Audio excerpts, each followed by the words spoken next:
Vous avez été plus d'une centaine venus communier avec lui sur cette scène devenue mythique. C'est le grand bal! De tous les coins et recoins du monde, le sourire, la bonne humeur, les préparatifs commencèrent. Les tailleurs se mirent à coudre les plus beaux bobos. L'or des bijoutiers reprirent à couler pour le bonheur des belles dames africaines. Vos cris de bonheur et d'exaltation feront monter les décibels. Les solos des guitares électriques se feront plus lancinants, les danseurs tourbillonnant au rythme infernal des tambours africains, tandis que la voix atteindra des octaves jamais égalées. Grâce à vous, l'ambiance sera encore extraordinaire. La fête sera grandiose. Bougez, tirez, chantez, dansez. Vous, Youssou N'Dour, le Super Étoile et Bercy, c'est déjà 17 ans de bonheur partagé. Merci!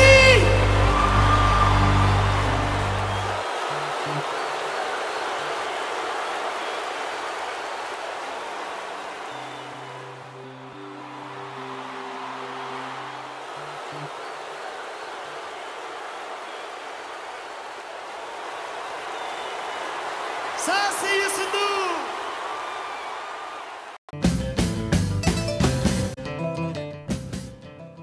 jàngeen jëf ci ànd beeg télévision Futurs Médias xibaaru marax yi ponk ci gën a fës ca Sicap Baobab fa ñu naan cité célibataire lu toll ci ñaari téeméer ak ñaar ci njaboot nag ña nga sëngeem jaaxle ndax li ñu ne dañ leen fay jëlee tey ji nag tax na sax ñuy wooteeg wàllu jëmale ci njiitu réew mi Macky Sall wàllu njàng mi ci diwaanu Thiès ab daara ay jàngalekat ay waajuru ndongo ak ab promoteur ñoo koy xëccoo daara jooje nag ku ci ne nee nga yaay borom takk der ya ak kilifa ye ngànk njàng ma foofe nag jël nañu dogal ci tëj daara jooje loolee nag jural loraange ay ndongo ndax lu toll ci juróomi téeméeri ndongo yu doon jàngee kon ca daara jooje ña nga toog seen kër boobu ba tey ba école ubbee dañu wax ci beneen ponk ca diwaanu Tambacounda la ak diwaan yi di Kolda ñu gis nag ni tukki gi lewul gi daal ma nga fay indi giraawaali bari lool ay ndaw yoo xamante ne nii ñi ngi faatu ci géej gi loolu nag la ñu bëgg mu dakk ay acteurs yuy xeex ngir ak yelleefu doomu aadama amal nañu ab forum fa ñu naan Abeokuta ca Médina Yoro Fula la ne la ñu bëgg nag mooy ñaax askan wi ñu xam bu baax a baax jafe-jafe yi nga xamante ni nii mi ngi ci tukki gu lewul dossier bi tey tàggat yaram lanu ko jagleel ak CNG mi taxaw nag bëgg a indi coppite ci ne lamb ji doxee lu ci njëkk nag nee nañ wàllu sponsoring dañu koy xoolaat bu baax a baax maanaam CNG dana ci am gët naka noonu it nee nañ léeg-léeg nag déclaration yi nga xamante ne dañu koy def ci cachet yi te du noonu nee nañ dootuñu koo baale dossier bi daañ ci ànd ak Cheikh Tidiane Dione mbokki ponk yaa ngi nii yaatal ge faram fàcc nes tuut lay doon.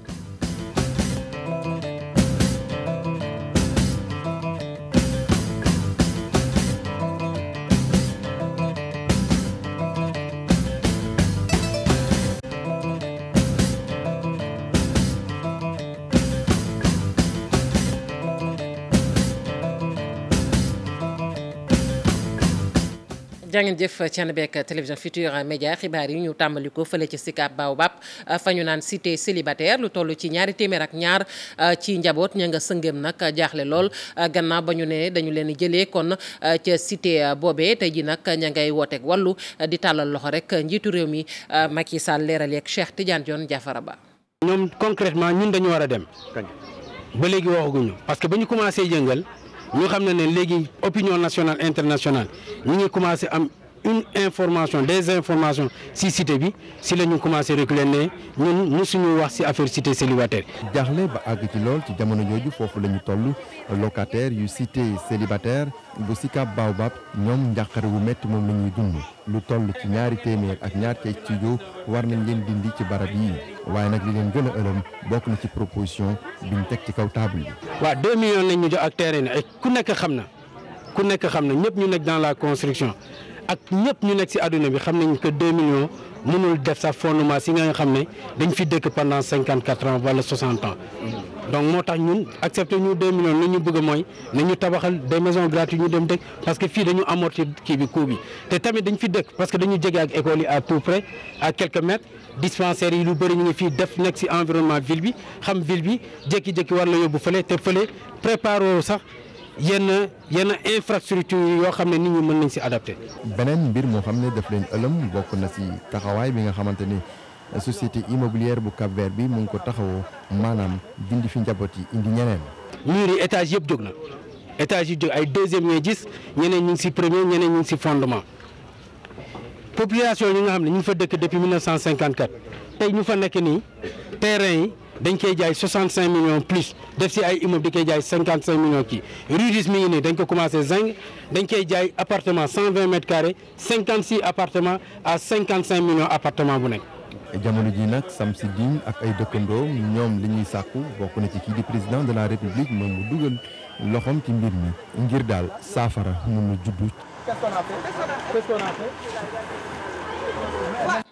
ca diwaanu Thiès ab promoteur ay jàngalekat ba ci nag ay waajuru ndongo ñooy xëccoo foofee ab daara ku ci ne nee nga nag yaay borom takk derrière nag ak kilifa yi nga xamante ni ñoom ñoo ŋànk kon njàng ma ci diwaan ba jël nañu dogal ci tëj daara jooje la mu jur tey lu toll ci juróomi téeméer ci ndongo ña nga seeni kër toog ba école ubbee ba tey Cheikh Anta Diop Sey Latira. tàngoon na lool fii ci diwaanu Thiès ci diggante ay jàngalekat parents d'élèves yi ay encadreur ak ki nga xamante ni moom moomoon école bi nga xamante ni moom la ñu duppee woon Princesse Diana ay ndongo doon fi jànge waaye nag borom école bi ne def koy toxal yóbbu ko beneen quartier ñii di parents d'élèves yi ak jàngalekat yi ne nag ñoom ci l'école boobee la ñuy toog ànd ak promoteur bu bees bi nga xamante ni moom moo yor école bi ñu duppee ko pencum xale yi loolee indi jafe-jafe yi tey. tey nag ñu woo ñu réunion pour yëgal ñu ni que ni dafa am ay xew-xew yu fi ne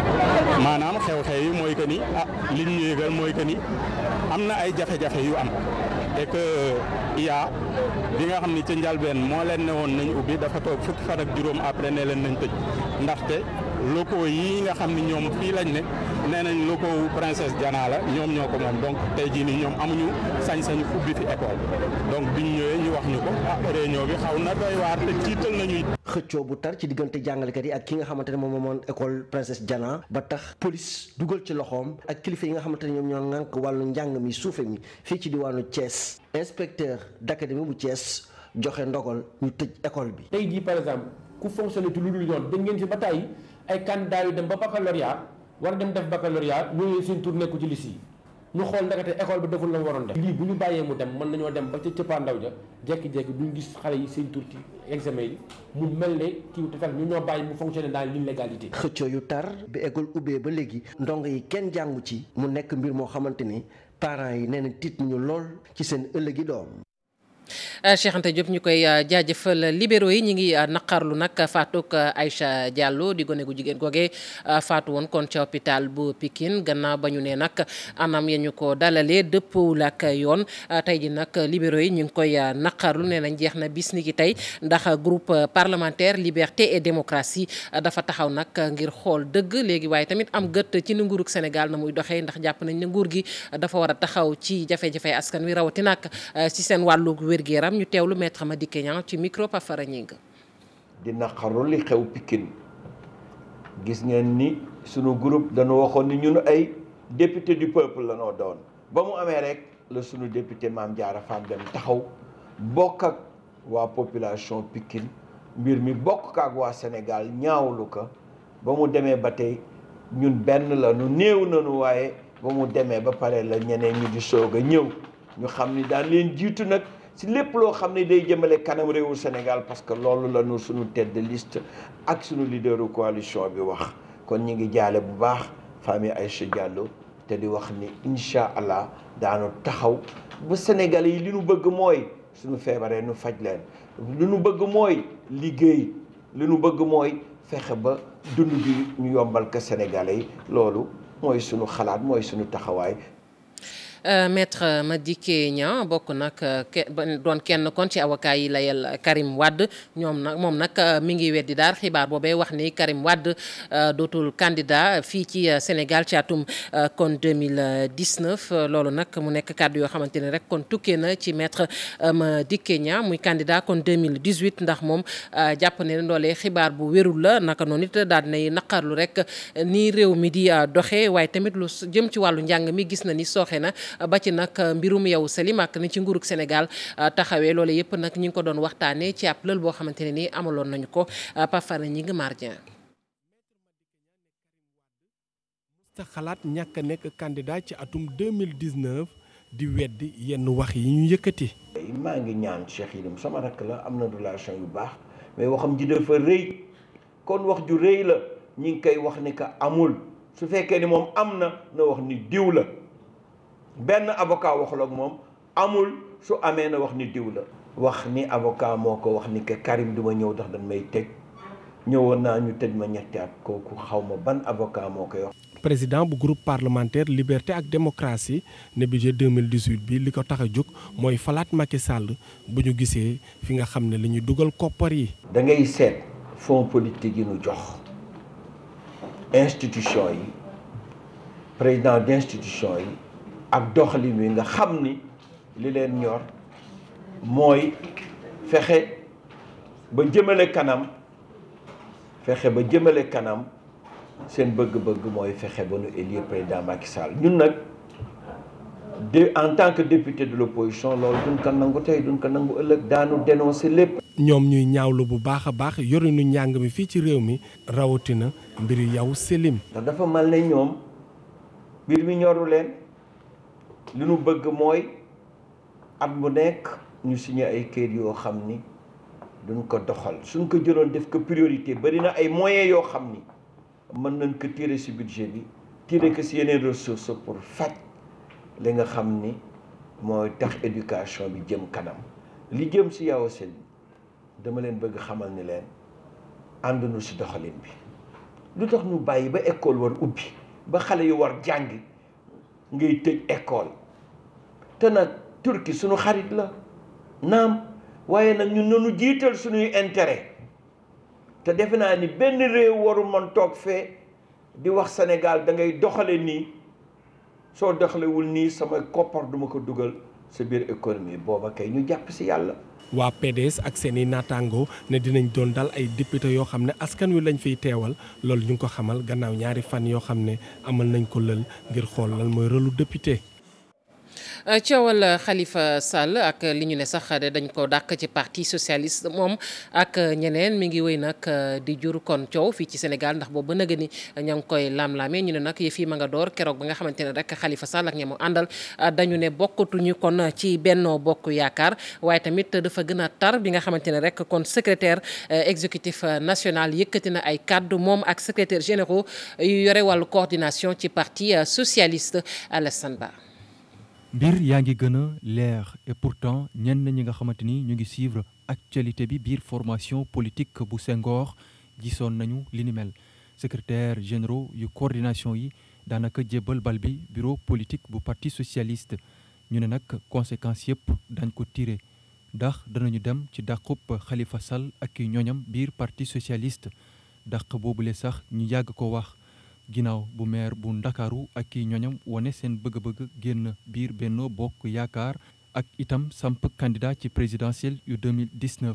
ñu ngi fàttaliku ci octobre 2015 déjà député maire Cheikh Seck mu ngi doon menacé mi doon wax ne kii di Khalifa Sall bu fekkente ne arrêté wul ay mouvement de soutien yi muy amal daañ ko dàq biir parti socialiste mu ngi doon wax ne sax commission discipline dafa war a autosaisir du moom képp bu weesoo porte-parole bi di Abdoulaye Wilane forum des jeunes socialistes itam mu ngi woon sàkku ñu dàkk kii du maire socialiste chargé de la vie politique bu parti socialiste. Et en deçà de la gravité des fautes commises par ses camarades, les camarades qui ont pris la parole sont allés dans le sens de dire carrément il faut les exclure. wante ndax dana yomb. bu fekkente ne bàyyi nañ xel bu baax kàddub maire bu Mermoz Sacré-Cœur Barthélémy Diaz ci ñaareelu numéro ci rubrique bi muy amal les vidéos de Barthélémy Diaz ci page Facebook am mi ngi doon wax ne Ousmane Tanor Dieng ak ki ñooñam amuñu sañ-sañ capacité wante itam légitimité ngir dàkk leen biir parti socialiste. Ce parti, on ne compte pas aller dans un autre parti. Nous sommes le parti socialiste. Nous vous invitons. bu ñu fàttali ko itam. buñ ko invité ci grand jury Khalifa Sall nekk ci jamono ji ci prison ci cadre affaire bi ñuy wax caisse d'avance bu mairie bu Ndakaaru mu ngi doon wax ne moom du mës a génn biir parti socialiste socialiste yi sax di waajal congrès ci atub 2018 ci weeru juin ab congrès bi nga xamante ni Barthélémy Diaz sax ab candidat la ndax annonce bi mu def ne dana samp ndëndëm ci congrès boobule moo waral secrétaire généraux yi coordination yi jël décision bi ni mel wante itam génn bu yees bu secrétariat exécutif national bu parti socialiste mi doon wax ne ñoom ñile frondeurs yi dañu dàqalu seen bopp ñenn ñi danañu tontu waaw. opération njaayum carte yi nag dana tàmbali fan wu njëkk ci weerub décembre bi ñu dëkkmal wante balaa boobu ndax bureau politique bu parti socialiste dana tontu favorablement socialiste yi sàkku ñu dàkk Aïssata Tall Sall Khalifa Sall ak i ñooñam biir parti bi ban tontu la ñoom ñile fas yéene àndu ci li ni mel ban avenir itam ci parti socialiste ay laaj a ngi nii yu mérité ñu samp leen. socialiste. Ousmane nee na nous ne suivons plus la ligne du parti mais il a raison c'est parce que le parti n'a plus de ligne. ca dëkk ba ñu naan Mbula fa la ñu jëm Mbula nag ma nga nekk ca commune dëkk ba nga xamante ne kon moom la ñu duppee rek nege kon ngeen jéggal ma nekk ca commune bu Mbula askan wa nag ña ngay jànkonteel ay jafe-jafe yu tar la ñuy sàkku nag ñoom askan woowee mooy nguurug Sénégal na jël doomi dëkk ba ci bànqaas nguur gi bu weesoo loolu tamit ñi ngi sàkku ci nguur gi rek mu def fa ay yoon ndax kat seen dëkk boobee dafa làkku lool dañ ci ànd ak Modou Mbaye. askanu Nege prox ndollu nañ ci ñaareelu édition bu journée culturelle bu kuréel gi di wuyoo ci turu Nege ma fierté ngir sàkku ci kilifay nguur gi ñu jëlal leen en charge payoor ñi di liggéey ci seen barabu fajukaay bi nga xam ne comité de santé bi moo leen di fay. li ñu bëgg nag ci gàttal yëpp mooy suñu case de santé bi maanaam état bi jël ñu ci charge pour koo xam ne dafay faj mu di ko fay ndax ñun tabax nañ yëpp. tabax nañ logement tabax nañ fu ñuy faje tabax nañ yépp kon li ñu bëgg mooy état jëlal ñu koo xam ne kii dafay jël charge di ñu ko fayal. ñu ngi laaj tamit ñu defal leen yoon ngir seen dëkk bi toll ci fukki kilomètres ak muy mën a ubbeeku. di ñaan ñu dimbale ñu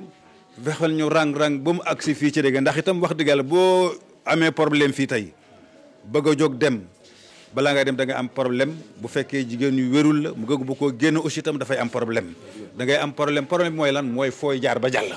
fooy jaar ba dem li ci ëpp sax ñu ci bëri bu ñuy dem dañuy réer te loolu yëpp wax dëgg yàlla ay coono la yoo xam ne ñoo ngi koy jànkoonteeg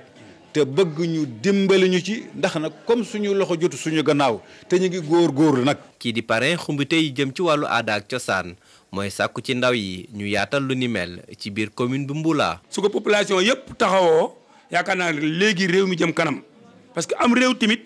ay nit ñi ko bokk dañ ci ñëpp a dëkk dañ ci def seen loxo. waaw sababu bis bi day mën nañ ko tënk ci kàddu yu gàtt dox ci loo xam ne mooy tax suñu dëkk mën a suqaliku. xumbute yu bari bokkoon na ci seen programme waaye ndong yi ñu gën a ràññeeku ci examen yu année scolaire bi weesu jot nañ fa ay neexal. diwaan yi di Tambacounda ak Kolda tukki gi lawul gi nag sonal na leen lool ndax bari na ay ndaw yoo xamante ne nii ña ngay faatu ci géej gi saa su ne loolee nag la ñu bëgg mu dakk ay acteurs yoo xamante ne nii xeex àq ak yelleefu doomu aadama moo leen tax a jóg ña nga woon fa nga xamante ne rek moom mooy Abeokuta nekk ca Médina Yoro Fula ngir nag ñaax askan wi ñu xam bu baax a baax loraange yi ci tukki gu lewul dañ ca ànd ak Abdoulaye Diallo. Médina Yoro Fula dafa nuroog ba léegi ak arrondissement donte tàbb nañ ko en département askan ya ca boobee gox ñooy jànkonteel ak ay jafe-jafe yu tar moo waral seeni ndaw gox di utali biti réew te ñu koy jaaree ci yoonu suuf. dañu wàllu tukki bi nga xam ne surtout duñu jaar ci yoon maanaam dañuy jël yoonu désert bi wala dañuy jaar ci ndox mi mu nekk tukki boo xam ñun ñëpp kenn rafetlu ko mais dafa nekk Yoro Fula ñu nekk ci département boo xam ne ni jeunes yi amuñu liggéey. jeunes yi amuñu formation bu baax te nit ki tamit boo amul ci loo jàpp parce que at yi yëpp nit ñi topp na Médina Yoro Fula dañuy dagg garab yi di ko jaay parce que amuñu leneen lu ñu def ñu ngi wax affaire immigration bi gis nañ nit ñaa ngi dem donc ñun tamit dañuy bëgg a dem parce que lan la amuñ ci lu ñu jàpp donc état bi dëgg la mu ngi wax Prodac bu Fafakuru mais Prodac bi rafetlu nañ ko mais nag ba léegi nekkagul. ñu bëri ci ndaw yi di tukki ci anam yu ni mel seeni waajur ñoo leen di jox xaalis bu ñuy tukkee looloo waral waa Amnesty International daal di sol seeni dal ñëw ñaax askan ya ca gox ba. ci information yi am na ñaari région ci Sénégal yoo xam ne ñoom ñoo gën a maanaam ñoom ñoo gën a affecté wu. par le phénomène de l'immigration clandestine mooy région Kolda ak région Tambacounda immigration clandestine nag li koy andi dafa bëri waxtaan nañ ci ñaari fan yi passé fële Médina Yoro Fula te ñu ñëwoon pour que ñu diisoo ak communauté bi fexe ba ñu wax leen ñan danger ñoo nekk ci immigration clandestine ndax yow amoo visa amoo passeport amoo lettre d'invitation nga ne da ngay tukki te fi ngay dem ñi nga xam ne ñoom ñu fa nekk bëgguñu la xam nga loolu vraiment dafa métti non seulement mun nga dee ci biir désert bi waaye su yàlla may sax nga egg dañ lay dellu si te loolu vraiment métit bu rëy la ci ñi nga xam ne ñoom ñooy dem waaye tamit ci askan wi ak ci état wu Sénégal. ki ngànk wàllu ndaw yi ñu naan ko inspecteur de la jeunesse bu Médina Yoro Foulah moom it mu ngi fa woon ngir xamal askan wa fa yeewoo matuwaay yu nguurum Sénégal jël ngir ndaw yi mën a am xëy ci seeni gox. ay anciens immigrés teew nañ fa ngir waxtaanal ndaw yi fas yéene tukki ci jafe-jafe yi leen di xaar ci tukki jaaree ko yoonu suuf. lu jëm ci zircon bi ak liggéey ba ca war ca département bu Bignona ñu ne nag askan wa xamuñu ko bu baax ndax ay xeetu projet la ñu fay faral di indi te lu ca bari nag duñu leen ca boole moo tax duñu xam projet yooyu nu mu tëddee tey nag li ñu bëgg mooy xamal leen projet yooyu bu baax a baax ñu gën a xam rek projet yooyu kon lu ci askan wi mën a am ne njëriñ ab lël nag amaloon nañu ko foofee jagleel ko rek ñi yëngu ci métier tasum xabaar ñu teewlu ci Ibrahima Diaw kenn la ci ñu doon tàggat kon taskatu xabaar yooyu ñu teewlu ko ak Boubacar Diassi. am na lenn ci population yi yu ci àndu notamment ñi féete ak ñafarang ñu bari ñu féete ñafarang ànduñu ci exploitation bi ba tey mais bari na ñoo xam ne ñi ngi ci yeneen gox yi comme ni ko enquête publique bi wane comme ni ko mémorandum bi ñu signé ak village yu Kambadio wane bari na ñoo xam ne ñi ànd na ci projet mine nag moom moo tëddee noonu moom dafay bari ay tolof ay demalax dëkk surtout nag projet boo xam ne bii Casamance la amee coow li bari ci lool wax ji bari ci lool ak implication yi ci am yëpp danoo jàpp rek ne que bëri na ñoo xam ne ñi ànduñu ci li tere li tax ànduñu ci ba tey mooy ñàkk xam liñ leen wax tiital na leen te su doon man nit su doon keneen ku mënti doon nit nga tiit parce que suñ ñëwee ne la yow lii ñuy waaj a def dafay indi feebar géej gi day wal jëm si seen i dëkkuwaay dañuy toxal nit ñi te yow nga juddoo foofu màggee foofu yaroo foofu doo mën a nangu loolu waaye li ma leen bëgg a wax rek mooy loolu yëpp dara amu ci kenn toxalul kenn amul benn village boo xam ne bi dinañ ko toxal dëkkuwaay yi fa mu nekkoon foofu lay nekk ba tey géej gi jëmul fenn dune bi kenn dindiwu ko fa lay nekk avant fa lay nekk pendant bi ñuy exploité ak suñu exploité ba pare dune bi jógewu fa ma nga fa mu nekkoon foofu lay nekk ba tey li ñuy exploité pàcc bu ndaw la ak ni ñu koy exploité yàqul lenn fenn yàqul tool yi yàqul dëkkuwaay. ca Dagana lu toll nag ci juróom fukki dëkk daje nañu ngir weccoo xalaat rek ci wàllu càmm ga foofe ak lu jëm ci wàllu mbay ma ndax ne nañ na ma waroon daal jëmee ca kanam dafa des ndax ay jafe-jafe yoo xamante ne kon secteur yooyee ma ngi koy jànkonteel rawatina ak dëkk boobee nga xamante ne gën nañ ko xam ci Cakaar ne nañ dëkk boobee nag ma nga ca commune bu Ronk solo si ni ma ko waxee rek mooy fexe ba mbay mi ak càmm ga gën a jëm kanam ca dëkk yooyee Ousseynou Diop. ci département bu Dagana commune bu Ronk la ñu amalee ndaje bile ay maire député ñoo ko daal di séq rawatina ñi yëngu jëm ci wàllu mbay mi nappa gi ak wàllu càmm gi file jafe-jafe yi nga xamante ni moo tee seen gox bile daal di soqeeku moom lañ doon càmbar. li tax ñu taxawal ko nag mooy ñu waxtaan weccante xalaat ci jafe-jafe yi nga xamante ne moo am ci gox gi rawatina mbayum ceeb. ci ndaje bii nag rafetlu nan njiitu réew mi taxaw bi mu taxaw ci lu jëm ci wàllu mbayum ceeb mi waaye tamit yëkkati ay jafe-jafe yi nga xamante ni moo ko gàllankoor. ndax dafa aménager terrain yi gratuitement moissonneuse batteuse yi doon der 95 millions mu subventionné ko à 45 millions tracteur yi doon jar 45 millions mu subventionné ko à 15 millions intrant yi mu subventionné leen mais tey suñu jafe-jafe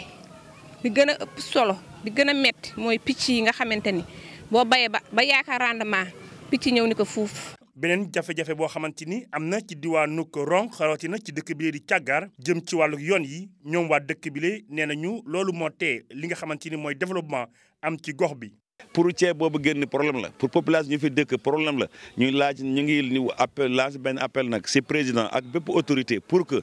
ñu régler définitivement problème yoon si niveau de commune de Ronk. diggante Rosso Jama diggante Médine Men Muntaga Càggar diggante départ Góolam Bundoom yoon la yoo xamante ne buñ ko defaree defar luñ ko commune de Ronk rek mais département Dagana yëpp lañ ko defar. ci ndaje bi jafe-jafe yi nga xamante ni mooy gàllankoor doxalinu ko département bu Dagana rawatina commune bu Ronk ak dëkk bi di Càggar daan nañ koy dëxëñ ci ay document ngir mën ko jébbal seeni député yi ngir ci assemblée nationale ñu waxal leen seen jafe-jafe yi ngir ñu mën ko saafara. yegsi nañu ci gëstu bis bi ñu jagleel ko nag tàggat yaram ak CNG mi taxaw nag bëgg a indi coppite ci ni làmb ji doxee fii ci Sénégal ñu ne nag faaw lu bari ñu xoolaat ko faaw lu bari itam CNG di ci am gët lu ci mel ni nag wàllu sponsoring waaye tamit lu soxal nag wàllug maanaam déclaration yi nga xamante ni ñu ngi koy faral di def ci cachet yi nee nañ nag léeg-léeg ñu wax ca lu dul noonu te lu ci bari nag léegi CNG dootu ko baale. Cheikh Tidiane Dione. CNG de lutte fas yéene defaraat arène bu Sénégal ci saison 2017-2018 feefooy nag ay réformes yu bees la ñu fas yéene daal di indi. bu fekkee stade Demba Diop la da ngay joxe caution wu 2 millions caution bi ça ne veut pas dire loo xam da ngay ñëw jox ko CNG wala loo xam da nga koy maye wala loo xam da nga koy joxe noonu non caution bi da ngay jël xaalis bi bàyyi ko fa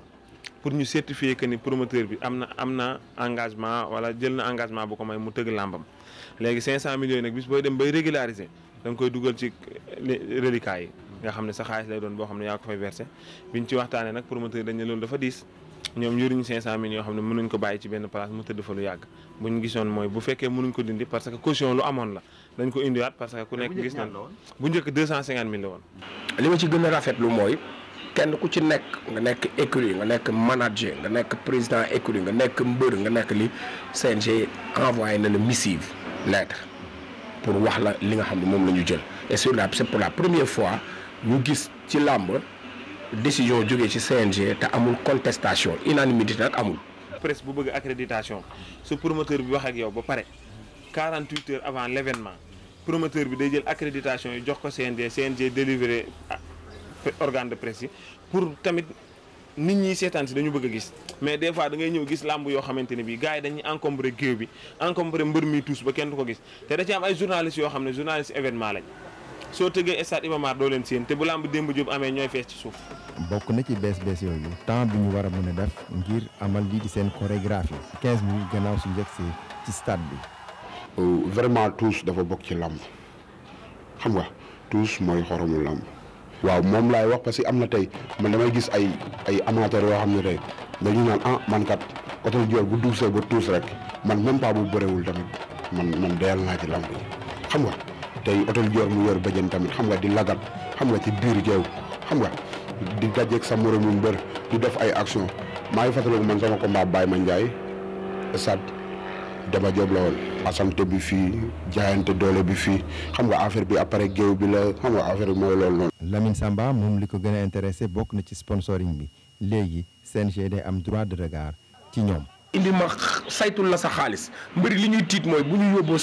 contrat sponsoring est-ce que dinañ ko dagg wala CNG du ko dagg amul benn combat bu mës a passé 40 millions bu ñu déclaré au niveau du CNG kon officiellement kon booy dégg ñuy wax 100 millions 150 millions da ngay jaaxle 150 millions yooyu naka la woon peut-être day doon 40 ci au niveau du CNG 60 ñu def ko sponsoring mais yooyu pour mbër yi daan ci jot day jafe léegi CNG nay indi leen ko fii ma signé. ndax tolluñ ci jamono joo xam ne làmb dafay daanu fii nii si réew mi. su fekkee tey dem na ba date bi nga waxoon ne da nga koy tëggoo ko te du cas de force majeure da ngay perte reliquat bi da ngay perte caution bi nga fa bàyyi avance bi nga jox mbër itam da nga koy perte mais bu fekkee nag wóor na ne doo ko tëgg doo jël sa xaalis di ko fa teg. léegi ci yi ñu doon jaay par exemple de gauche à droite pour petit combat yi. loolu tam CNG ñëw na ci loolu moo yàgg am ci règlement bi li ci yàgg am mooy amul benn promoteur bu am droit yëkkati bloc bi jox ko mbër en guise d'avance pour combat am loolu amul CNG daf ko yàgg a tere mais leen nag dañ ci jël ay mesures yu gën a yoo xamante ni moo gën a strict soit-disant mbër mu ci nangoo jël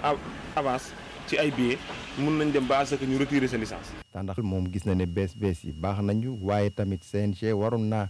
xalaat ci nees def ba mën a teg ay mécanismes yoo xamante ne lii di dopage nañ ko mën a xeex. fi may accès man sama propos moo di problème mu dopage parce que dopage il est vrai que mais boo xoolee nga xam ni ça existe bel et bien. ñëw na nag lutteurs yëpp a koy def y a des lutteurs qui sont très sérieux ils comptent sur leur force humaine malheureusement nag daf ci am ay lutteurs yoo xam ni doo tudd tur doo wax doo kële mais regardez boo xoolee rek di nga am approximativement li nga xam ne moo xew fale y a des choses yoo xam ne anormal donc pour ne pas impliquer nii wala la ne mais demal rek sur un plan global. ci fàttali CNG amaloon na benn réunion d'information boo xam dafa boole woon axlu làmb loolu nag daal di nekk lu am solo ngir làmb mel ni meloon démb ak bërki démb. ñu koy jaajëfal bu baax Cheikh Tidiane Dione ci dossier boobee mbokk yi nit sant nañu leen gërëm leen ci kanam tuuti Cheikh Tidiane Diawo dina fi teew faram-fàcce leen xibaar yi ci nasaraan jaa ngeen jëf.